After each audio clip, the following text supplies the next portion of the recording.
Hello, welcome to this video. Thanks so much for tuning in. My intention with this video is to do a week in review, a recap of some of the subject matter that I've covered in previous videos throughout the week, some of the subject matter that haven't shared that's come up this week, and also some synchronicities that I've discovered and felt in my own world as well as in session.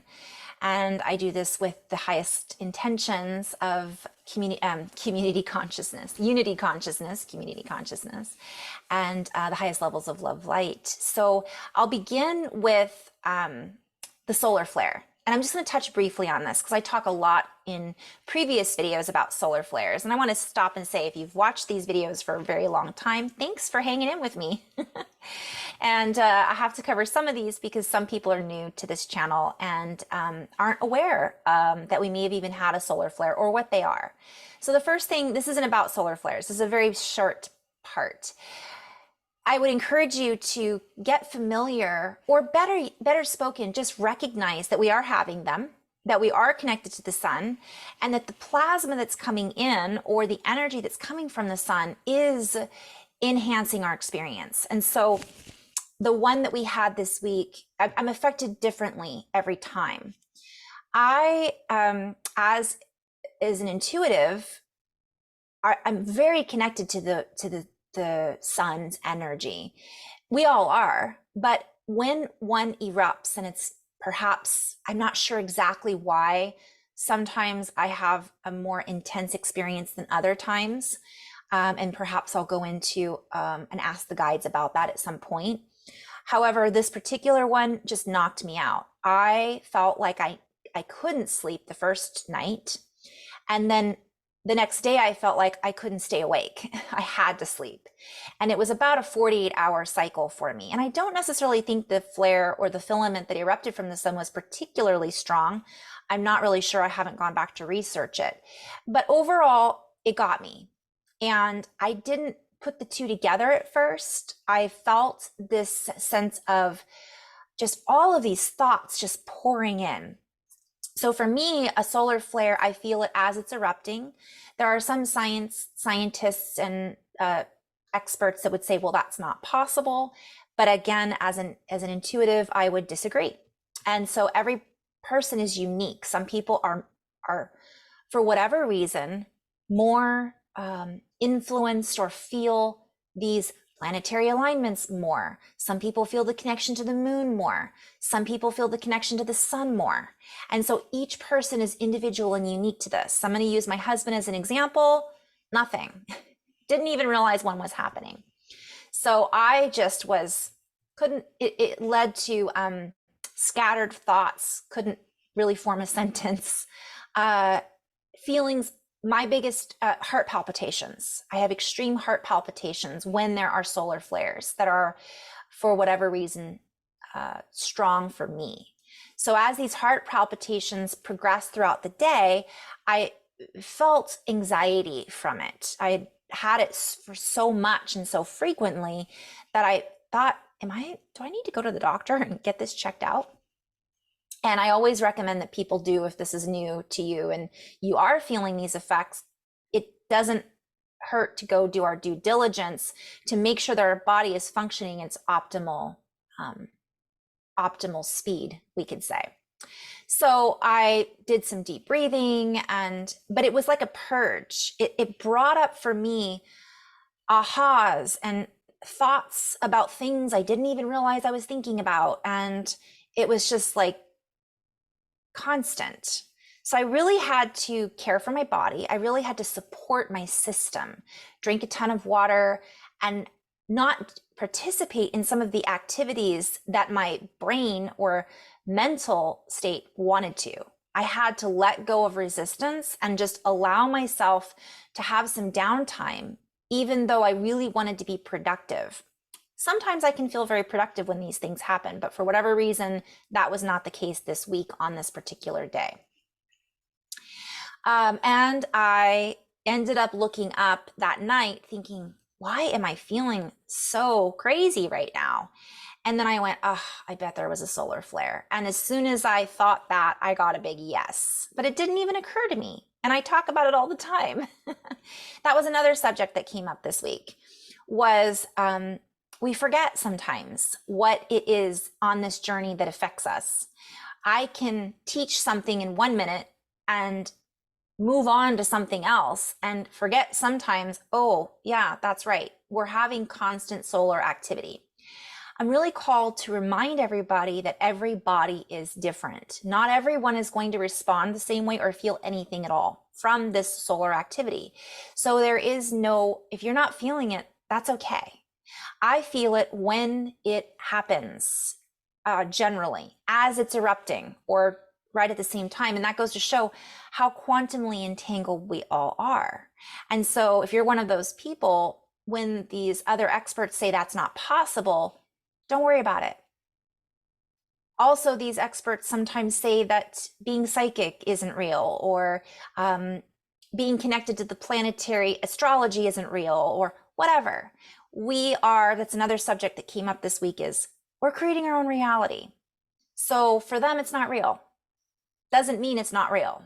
So really being that in that space where we don't, and that was a subject that comes up quite frequently, is not having to be validated by someone else to validate our experience. Although I did go on the internet to look up if we'd had a solar flare to validate my experience. So we all do that. And I will say it gave me a moment of, whew, okay, I'm not crazy. Even though I've been doing this for years, we forget sometimes, you guys. And that was another subject that came up. It's okay. We get wrapped up in whatever we're doing. And sometimes it takes someone else to remind us, hey, remember? And then we go, how could I have forgotten that? How did I not recognize that right away? So it brought up a lot of purging. It brought up a lot of emotions. It brought up thoughts that patterns, reflections, ahas, and then really heightened energy, spiked, and then just boom, couldn't even stay awake, had to sleep. And that's the other subject that came up, is we really are called to honor where we are at. Just because someone else gets this extreme energy burst doesn't mean that's what we're going to receive from it. Every body is different. So honor where you're at, honor where another person is at, and let go of the expectations of what that needs to look like. And also the control of controlling what someone else's experience needs to look like. And that's just a message in general that's been coming through time and time again. The other messages that I noticed this week, for those of you who followed my channel, have seen me go through these oscillations. I will sometimes share messages that are fast and quantumly worded and very geometric in style. And the purpose of that is to provide an energy, a frequency, and a type of quantum communication. Whenever we tune into someone else who is channeling, I call it channeling, but really I just open to this network of myself. Everybody has a different style. Some people channel archangels, some people channel ascended masters, some people have a particular guide that they channel, etc., etc., etc. It always provides a frequency. It has an energy associated with it. And this was the other message that I was called to share, which is we're really being invited to use our discernment when we are tuning into that energy. It may not be for us, and that's okay. It may not feel in tune with what it is that our body or our consciousness is seeking to align with. And that could shift and change based on where we're at. We may not want to tune into it. We're being called to use our discernment, though, not with our head. Sometimes, yes, with the head, but our heart, brain. And not just use our brain and go, well, that doesn't sound right. I'm not going to listen to that. Because when we do that, we're essentially utilizing only one aspect. We're using our brain, which is sometimes more attached to beliefs than we realize. And it's so habits and patterns. We may not listen to someone because we don't like them. But why don't we like them? Well, it might just be because we have judgments around what that person is talking about, whether it's the subject matter. We might have a judgment around the way the person looks. They might remind us of somebody that we don't like. These are all things to discern, to recognize and acknowledge. Because if we're in a place of judgment, or we're in a place of not being open, we're really being called to ask ourselves why. And that in itself can give us the opportunity to clear that judgment and to be open-minded and open-hearted. And that would be using our discernment logically and analytically. But when we go deeper into the heart, we also recognize, wow, I just feel this message makes me feel fear. This message makes me feel insecure, whatever it might be. The fear factor is important because the fear can be based on programming, or the fear can be something that we're feeling because it doesn't sit well with us. So again, using the discernment to say, okay, does this sit well with me? Am I feeling uncomfortable listening to this? Am I feeling like this isn't for me because I want to avoid it? Or because it truly does lower my frequency and vibration, if that makes sense. We don't know if something is lowering our frequency or vibration if we don't know ourselves. So that's the other message that continuously comes through. Know thyself. So if we're not doing the work, meditation, eating right, exercising, some people don't need to do that. They just are in their hearts naturally. And it has nothing to do with their diet. It has nothing to do with their habits, because they just are. And that's fantastic. However, many of us are not that way habitually because we've grown up around ideas, thought patterns, influences that have led us. And that was the thing, we've been led to believe certain things about ourselves, about other people, so on and so forth. So until we connect that heart brain and use that inner intelligence to feel into, I always call it the sound behind the sound. Yes, we're hearing words. I'm sharing a quantum communication with you that has wordplay in some of these videos, but there's an energy behind it. And so if we can feel into that, that's where we go, okay, this message may not be for me, but I feel in my heart that this is still good vibes.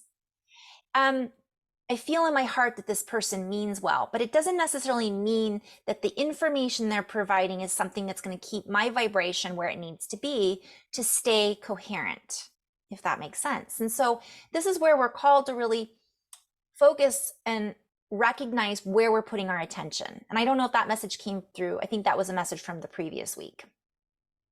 Okay, so grounding was another message that came through. This is continual. Grounding into our bodies. The examples I just shared, when we acknowledge, recognize, and shift our perspective, and we do it with awareness and intention, recognition that I am seeing this, not just seeing it and moving on, but taking a moment to go, okay, I feel this.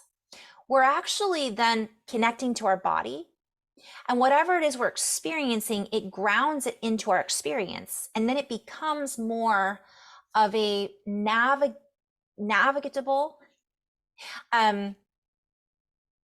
It gives us the ability to navigate better through that experience rather than getting pulled into the chaos or the emotions that are associated with this particular experience. I'm being called to talk about some of the things that have happened this week. So over the last 2 weeks, really, we've had all the things going on that are political here in the United States. It's just utter chaos.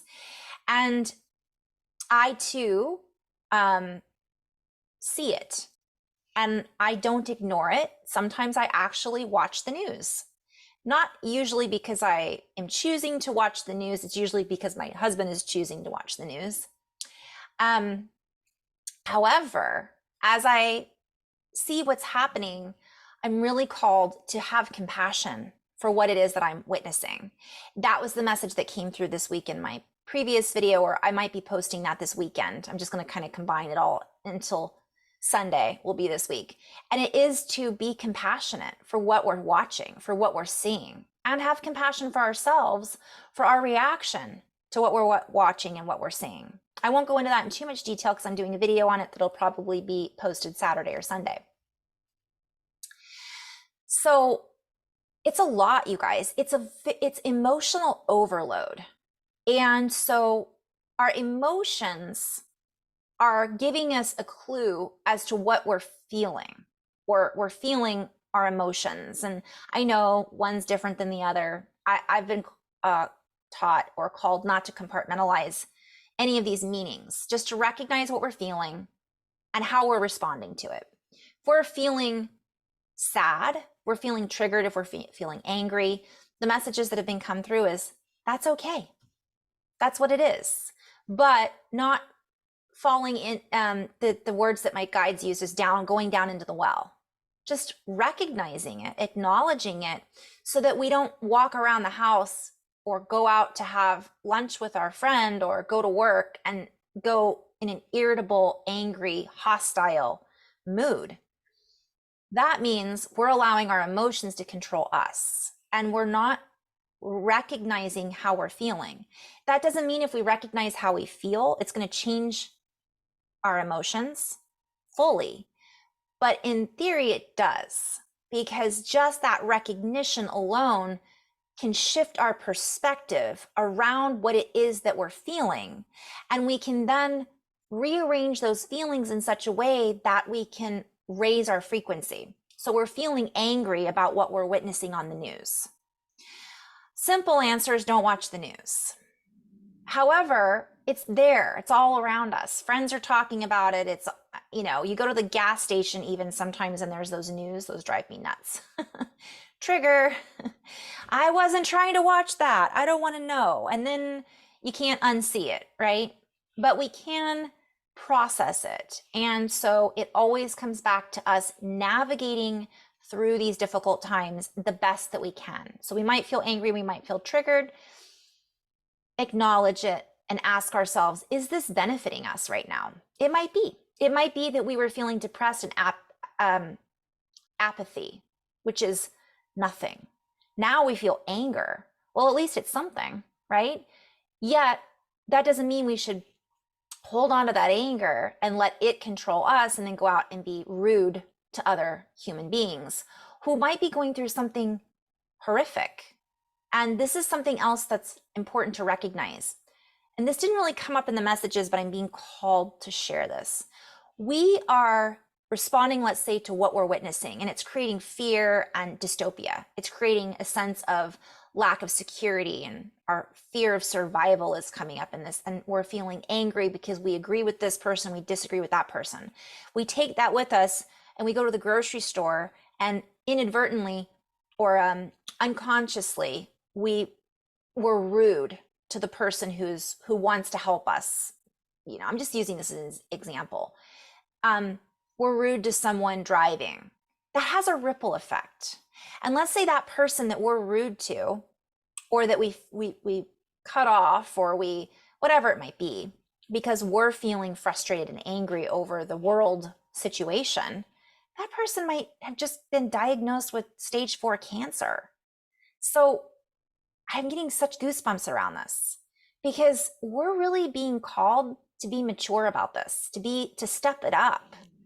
And the biggest message that came through this week was really soft messages around human compassion. I mean, everybody's going through something to a certain extent. And if they're not, that's the other message that came through, which was there's this guilt around feeling happy. I'll get to that in just a minute, because that's going to be posted, I think, on Sunday. So let's go back to that example. We have this ripple effect, and then this poor person who just got diagnosed, let's say, with stage 4 cancer, or maybe their partner did. Maybe they lost a child in a car accident. Maybe their spouse is in a war somewhere. Who knows? It isn't for us to know. It's for us to behave in what I'm hearing is in a responsible manner.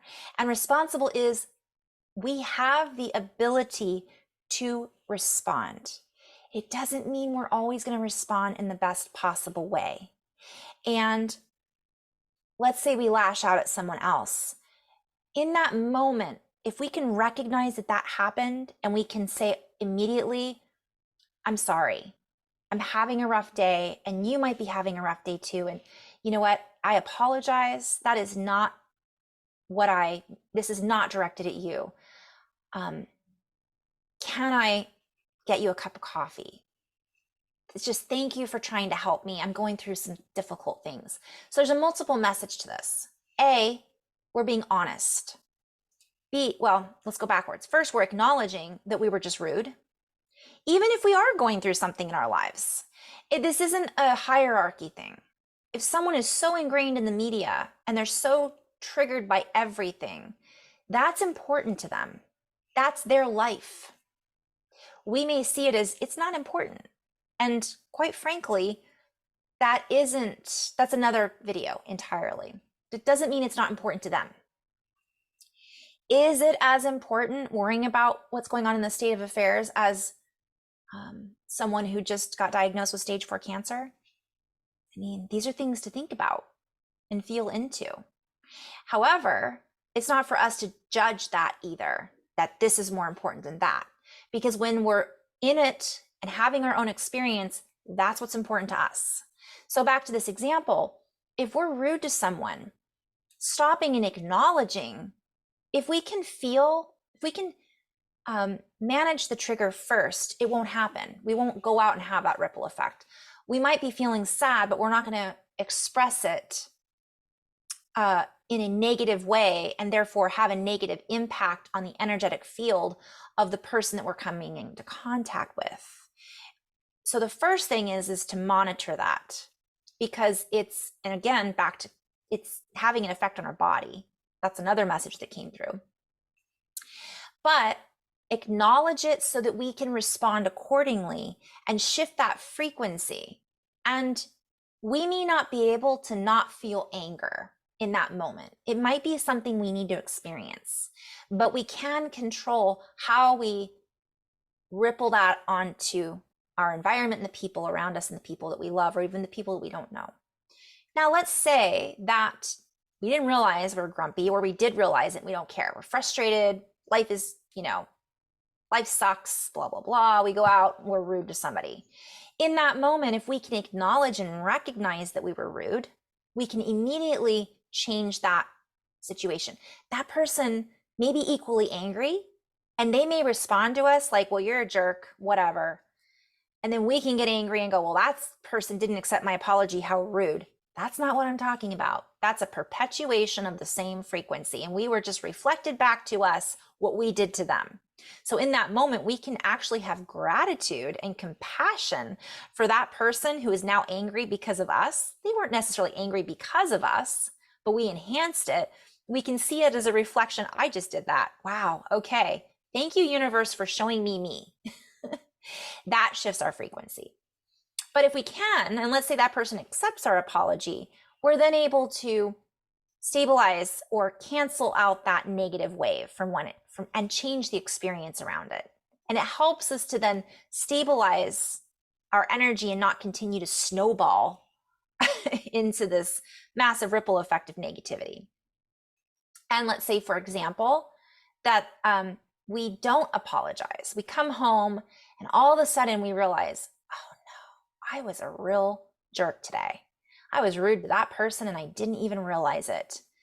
This is where we're being called not to go into beating ourselves up, right? Whipping ourselves with shame and guilt and, oh, I can't believe it, I'm such an awful person. We can take control in that moment and go into our heart and forgive ourselves. The Ho'oponopono I've talked about for years. I'll bring it up again. I love you. I'm sorry. Please forgive me. Thank you. It works. So in that moment, we forgive ourselves and we're compassionate for ourselves. We change our frequency because of that. Because if we go into guilt and beating ourselves up, it doesn't help our frequency. It actually keeps it low. And then we require other people to bring us up. Oh, I'm such a jerk. No, you're not. You're not a jerk. Actually, you were. However, recognizing that. So we're honest with ourselves. And in that moment, we're human. We've all had those moments. So we go into the heart space, and my guides say, go into that memory of that interaction with that person and change it. It's not that we're going to change that it happened, but we're changing the energy in the field, and we can send compassion and love to that person through the ethers. And those of you who are energy workers, Reiki healers, have had Reiki or energy work or other modalities that are similar to that, we know that energy doesn't have boundaries, meaning the wall is not going to stop, or time is not going to stop that energy from traveling. So we're taking that moment to be responsible, and we're asking for permission to send them an apology. Doesn't mean that they're going to be open to receive it. And I have a different view, and this is something that maybe I'll go into. I have a different view around asking for permission to send somebody energy. From my perspective, we're all in this soup. We're all in this field, and we're all sending energy at all times. So if we're sending each other compassion, I don't feel that we have to ask permission to send someone love. Now, if we're pushing love at them, oh, you must feel this, I love you, and it's not reciprocated because it's like a relationship thing, that's a completely different story. I'm just talking about general human compassion. That to me does not need permission. Universe, do I have permission to send the people who are in Ukraine or Russia that are suffering compassion and love? Absolutely. That's a universal energy exchange. So from my perspective, just do it. And that other people may differ in their opinions, and that's their opinion based on their experience and based on what they've been taught, based on a belief system, based on what they've read or what they've channeled. This is my channel. And from my perspective, do what you feel is appropriate. You don't have to listen to me and say, oh, Carrie said it was okay, or Carrie's guide said it was okay, so I'm going to do it. No, again, we use our discernment. Does it feel like I should send this person love right now? Is that appropriate? You'll get an answer. It'll feel a certain way. And either way, I just send out the Ho'oponopono prayer if I'm not sure. I love you. I'm sorry. Please forgive me. Thank you. And again, it doesn't mean we have to search that person out and seek validation that they have forgiven us. We are connecting with that individual that we may have hurt on a quantum level. That in itself changes the energy, and it changes the memory of that experience in our body, and it can help us work through any guilt or shame that we may feel from that experience, because we're doing what we can and we're doing the best we can in this moment. And then we move forward being more conscious or aware. We may have needed to have that experience in order to recognize and witness and not behave that way again, right? So these are all things to take into consideration. So again, having that human compassion for ourselves and the other individuals that we may have affected or had an impact on. And that changes the, yes, so what was the other message that came through this week? Oh, AI. So let's go into that a little bit. This is going to be, all of these messages are ongoing, but the reason the energies I feel got softer this week, that softened, is because there's so much being pushed at us right now.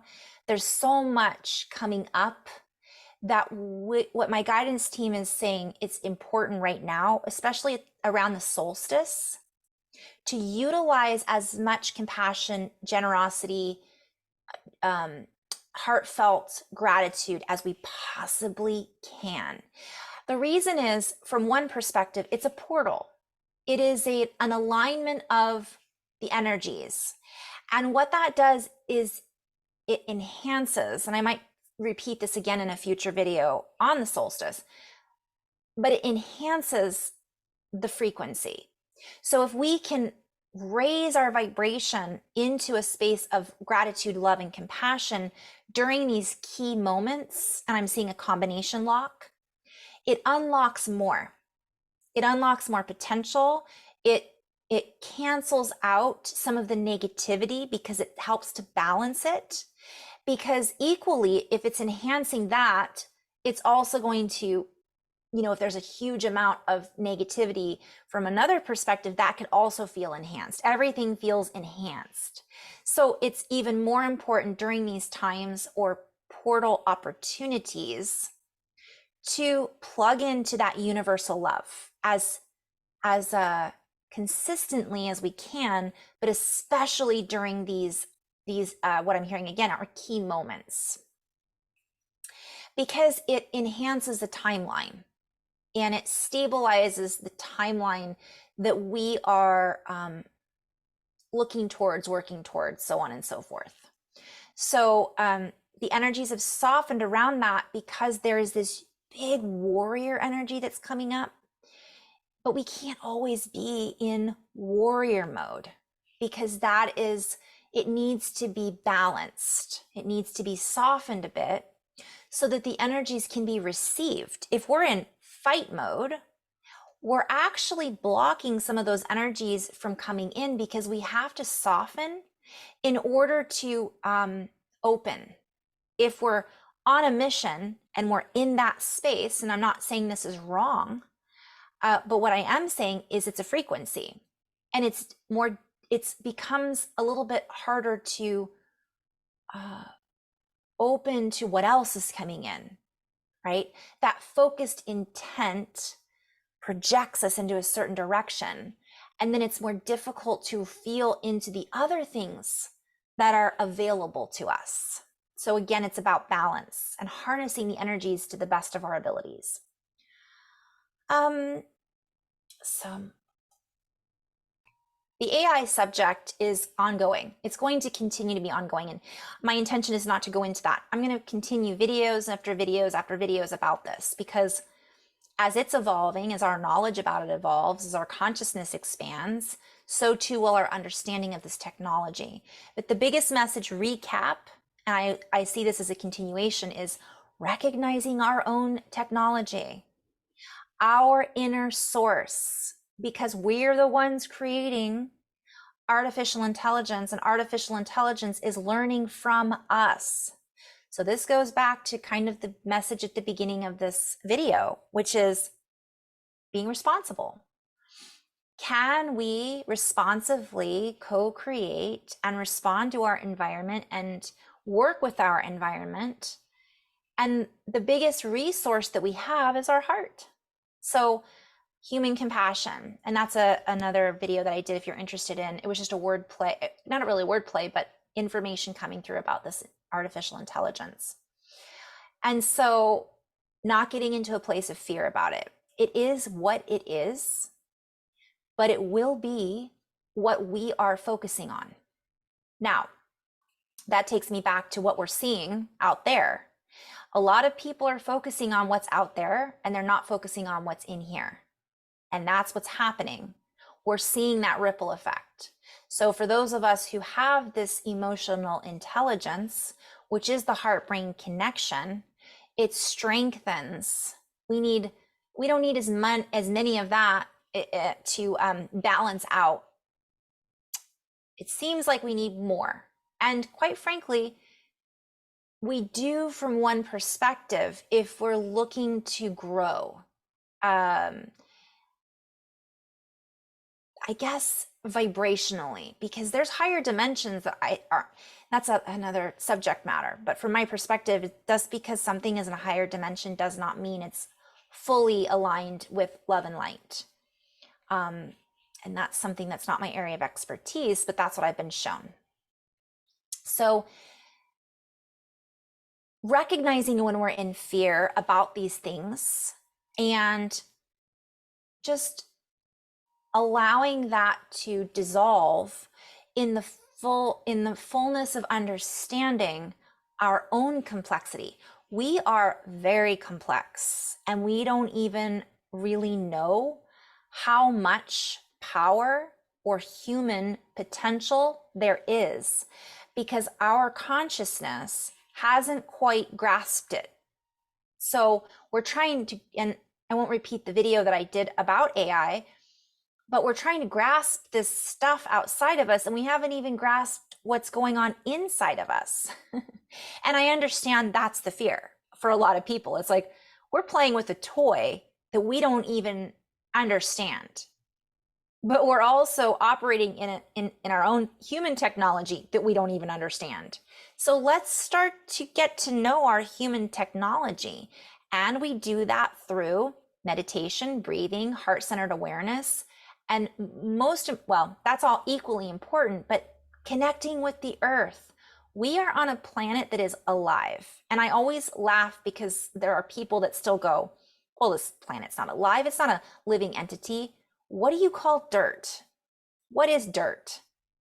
How is it that you can plant a seed or stick a plant in the dirt and it magically grows and it's not alive? I mean, let's just be a little real about that for a moment. So if that's what they want to believe, that's what they want to believe. But we know that's not necessarily true. In fact, it's not true at all. So what does that mean? Why aren't we connecting with something that's alive? Why are we spending all of our time connecting with computers? And I know this is a social media platform, but I'm not always on social media. I am trying to balance out so that I can enhance my human technology, hence the intuition and the ability for me to read the field or give somebody a reading about their loved ones who's passed on, or my ability to perhaps intuitively connect with a question that they may not be able to see, not because that individual I'm connecting with isn't in tune. Sometimes it's easier for us to see someone else because we have to it's easier to see someone else's experience than our own. We all go through that. So I worked on that. I continue to work on it. For me, it isn't something that's been easy. I've always had to work.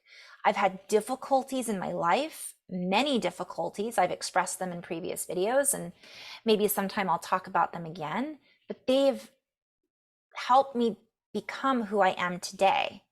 And I have learned from all of those experiences, and I continue to learn. And the other message that was coming through is it's not even that we're learning, we're remembering what we already know. In a linear fashion, it just feels like we're learning. And that learning creates excitement for us. And part of the reason we came here to have this experience is to have this human experience, which means feeling things with our skin and smelling things, this beautiful smell of roses, and tasting with our taste buds, and having ahas that we think we're just beginning to understand when we're really infinite beings that already understand it. But we've never had this understanding from this perspective before. So therefore, it is new. It might be information that we already know, right? But we're remembering it, but now we're remembering it from a different perspective, if that makes sense. And I just love that. It's so cool to think about it that way from my perspective. So I'm just going to kind of end on that note. That's my week in review. I'm sure there's some subjects that I've kind of missed out on. I realize that there's a lot of frustration around what we're witnessing about the lack of human compassion. And the only way for us to bridge that and to build a better reality, better in the sense of light worker better, or the idea of being a good influence or living a loving life, or whatever it might be, living your best life, is by us being the change, right? So we have to start with us. So we're seeing that ripple effect. We're seeing this echo of past decisions, past choices that individuals have made that have now become part of our collective memory, that we're now seeing play out on the big screen, we'll say, the stage, the world stage.